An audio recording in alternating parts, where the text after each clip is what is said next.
నేను ఇక్కడికి వచ్చిన దగ్గర నుంచి ప్రతి ఒక్కరూ నన్ను అడుగుతున్న క్వశ్చన్ ఏంటంటే, మీరు ఏం చేస్తారో, మీరు ఏం చేస్తారు? నేను ఏం చేస్తానో ఈరోజు మీకు చూపిస్తాను. పదండి. వీటిని స్పూలింగ్ మిషన్స్ అంటారన్నమాట. అంటే వీటితోటి పెద్ద పెద్ద వైర్లు రోల్ చేస్తూ ఉంటారు. సో ఇది లిఫ్ట్ చేయాలన్నమాట. ఇప్పుడు దానికి కావాల్సిన ప్రొసీజరు, దానికి ఆ లిఫ్ట్ చేయాలంటే పెద్ద క్రేన్ కావాలి. అది చిన్న వెయిట్ ఏమి ఉండదు, ఎక్కువ వెయిట్ ఉంటుంది అన్నమాట. ఆ లిఫ్టింగ్ జరిగే ఏరియాలో మనం ఉండాలంటే ప్రాపర్ పీపీఈ ఉండాలి. అంటే personal protective equipment, shoe, helmet, reflector jacket ఇవన్నీ ఉండాలి. అవి లేకుండా మనం యార్డ్లో కనిపించామనుకో సేఫ్టీ ఆఫీసర్ నెత్తి మీద దొబ్బి పక్క దొబ్బి అంటాడు.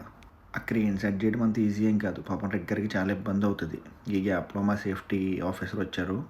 మనోడికి ఆ పేపర్ సబ్మిట్ చేసి లిఫ్టింగ్ కోసం మొత్తం అన్నీ సెట్ చేశాను అనమాట.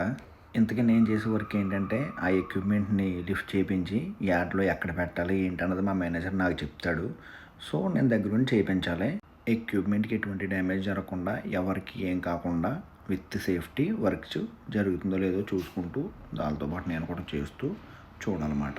అది ప్రతిసారి అదే ఎక్విప్మెంట్ ఉంటుందని కాదు, వేరు వేరు మారుతూ ఉంటాయి. ఎలా అంటే పెద్ద పెద్ద వెయిట్స్ ఉంటాయన్నమాట.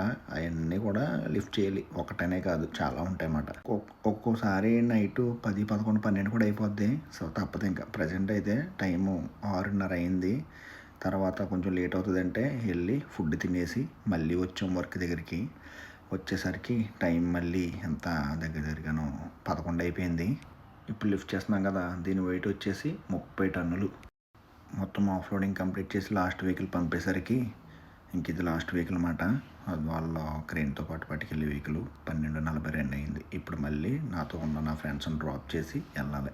వాళ్ళని డ్రాప్ చేసి నేను రూమ్కి వచ్చేసరికి ఇది అయిన టైం ఇలా ఉంటుంది. ఇలా పొద్దున్న 8 గంటల నుంచి నైటు ఇదిగో 2 గంటల వరకు, తెల్లవారుజామున 2 గంటల వరకు ఇలా కష్టపడుతుంటే నీకేంటి బ్రో లైఫ్ ఎంజాయ్ చేస్తున్నావు, దుబాయ్లో ఉంటున్నావు అనేసి అంటారు. ఇది పక్కన పెడితే కొంతమంది ఏమో బావా 500 కొట్టు, లేదంటే మామ 1000 రూపాయలు కొట్టు, 2000 కొట్టు అంటాడు ఇంకొకడు. ఆ గుండు తాత అదే లలిత జ్యువెలర్స్ గుండు తాత చెప్తాడు చూసారా, డబ్బులు ఊరుకునే రావని. డబ్బులు ఎవడికి ఊరుకునే రావండి, ఇలా కష్టపడుతూనే వస్తాయి. అది మానేసి 100 కొట్టు, 200 కొట్టు, 1000 కొట్టు, సిల్లి అని చెప్పి వద్దు. అన్నీ కరెక్ట్ కాదు. ఇలా ఉంటుంది జీవితం గల్ఫ్లో. మళ్ళీ 7:30 లేచి వెళ్ళాలి పనికి. ఏం చెప్తాం. అది ఓకే మరి, గుడ్ నైట్.